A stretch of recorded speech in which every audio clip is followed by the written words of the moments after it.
Le cadre légal qui balise la vie démocratique des organismes communautaires et des entreprises d'économie sociale est essentiellement composé de 3 éléments: la loi, les lettres patentes ou les statuts d'incorporation et les règlements généraux. Même si la législation en vigueur au Québec laisse une grande place à l'autonomie des organismes communautaires et des entreprises d'économie sociale dans la définition de leurs règlements internes, il reste que la loi, c'est la loi et que personne n'est au-dessus de la loi.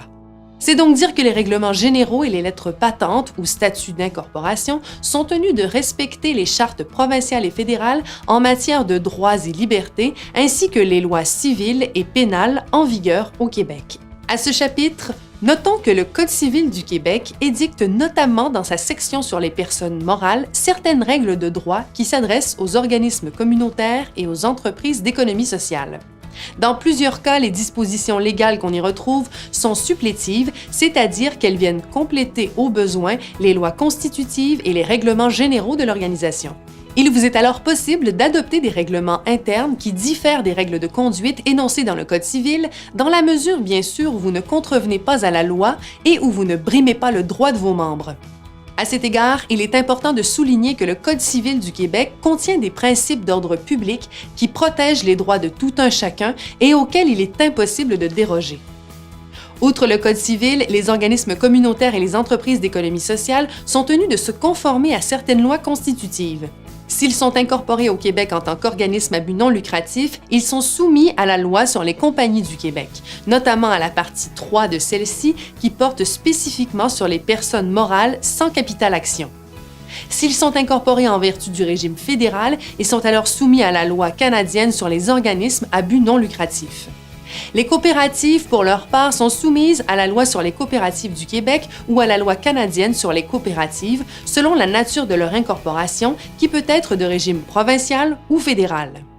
Ces différentes lois constitutives sont importantes car elles comportent des obligations légales qui se rapportent à l'incorporation, à la vie démocratique, à l'administration, à la dissolution ou à la liquidation des organisations. Le second élément à prendre en compte est les lettres patentes ou les statuts de l'organisation.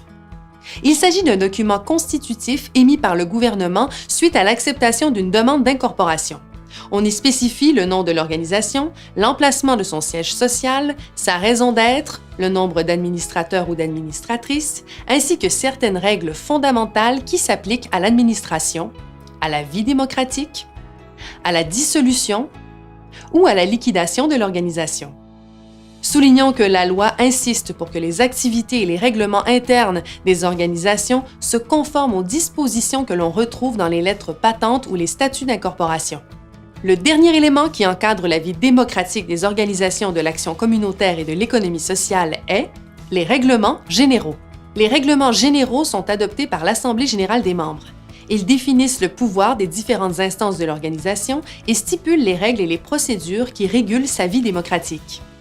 Il est à noter que la loi exige que les organismes communautaires et les entreprises d'économie sociale se conforment à leurs règlements généraux, pourvu bien sûr qu'ils ne soient pas contraires à la loi et aux lettres patentes ou statuts de l'organisation. Ce qui est important de retenir ici, c'est que le cadre légal qui balise la vie démocratique forme une structure hiérarchique qui doit être respectée. D'abord, il y a les différentes lois en vigueur au Québec qui édictent les règles de droit civil et criminel auxquelles les organisations doivent se soumettre. Ensuite, il y a les lettres patentes ou les statuts de l'organisation qui spécifient les conditions selon lesquelles le gouvernement a accepté de l'incorporer. Finalement, il y a les règlements généraux adoptés par l'Assemblée des membres qui servent à réguler la vie démocratique de l'organisation. Voilà qui résume le cadre légal régissant la vie démocratique des organismes communautaires et des entreprises d'économie sociale. Pour en savoir davantage sur la rédaction ou la modification des règlements généraux, consultez la vidéo « Capsule de formation en bref » qui porte sur le sujet. Elle est disponible sur le site Internet du Centre de formation communautaire de la Mauricie au www.cfcmmauricie.org/formation en bref.